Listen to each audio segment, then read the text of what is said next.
एका ऋतूतून दुसऱ्या ऋतूत होणारे स्थित्यंतर, ऋतुसंधिकाळ, बदललेली जीवनशैली आणि खोकला याचं काय बरं कनेक्शन? का असं होतंय? तर वातावरण ड्रास्टिक चेंज होतंय. कधी अचानक ऊन वाटतं, तर कधी एकदम थंडी वाजते, कधी अचानक पाऊस चालू होतो. वातावरणाचं स्थित्यंतर पूर्वीसारखे राहिलेले नाही. वातावरण हे लहरीप्रमाणे बदलत आहे. त्यात धाकाधाकीची जीवनशैली, धावपळ आणि शरीराला आराम नाही. मग या सगळ्याचा परिणाम मग शरीरावर काय होतोय? तर हंगामी खोकल्याचे परिणाम वाढत आहे. मग हंगामी खोकला का येतो? तर वातावरणातील बदलाचा शरीरावर परिणाम होतो आणि शरीराला त्या वातावरणातील बदलांना अडॅप्ट व्हायला वेळ लागतो. हे एक कारण.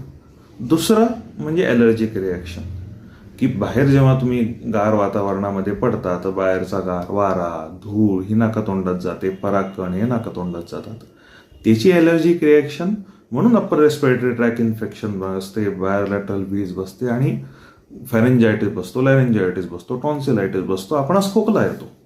सोप्या भाषेत घशाला सूज येते, वरच्या फुफ्फुसाला इन्फेक्शन बसते आणि खोकला सुरू होतो.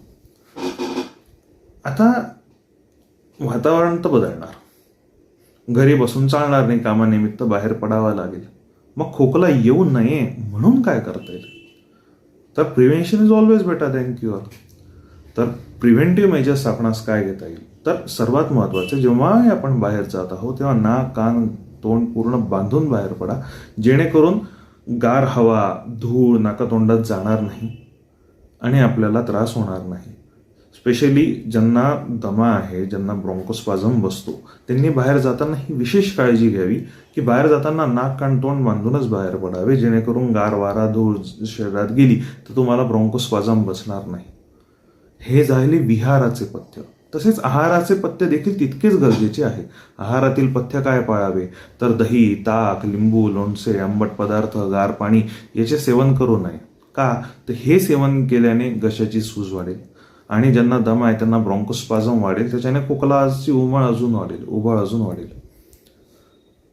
तसेच गरम पाण्यात मीठ टाकून गुळण्या करावे, गरम पाण्याची वाफ घ्यावी आणि डॉक्टरांनी दिलेली मेडिसिन व्यवस्थित घ्यावी. एक तर खोकला होऊ नये, आला तर आम्ही जी औषधं देतो ती व्यवस्थित घ्यावी, म्हणजे तुम्हाला होणारा हा जो त्रास आहे यातून तुम्हाला लवकरात लवकर स्वतःची मुक्तता करता येईल. तर याहून एक महत्त्वाची गोष्ट, वन मोर थिंग जी आहे ती म्हणजे स्वतःची प्रतिकार क्षमता वाढवण्याकडे लक्ष द्यावे. बदललेल्या जीवनशैलीमुळे मनुष्य बाकी सर्व गोष्टींचा विचार करतो पण स्वतःच्या तब्येतीकडेच दुर्लक्ष करतो आहे. तर स्वतःच्या तब्येतीकडे लक्ष देणं अत्यंत गरजेचे आहे. सकस, पूरक, न्यूट्रिशियस असा आहार घ्या.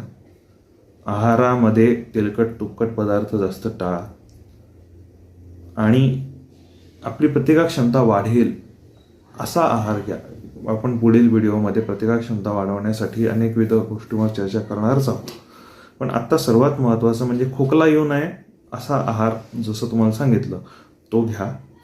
पाणी भरपूर प्या आणि स्वतःची काळजी घ्या, जेणेकरून यात वारंवार खोकला आपणास होणार नाही. धन्यवाद.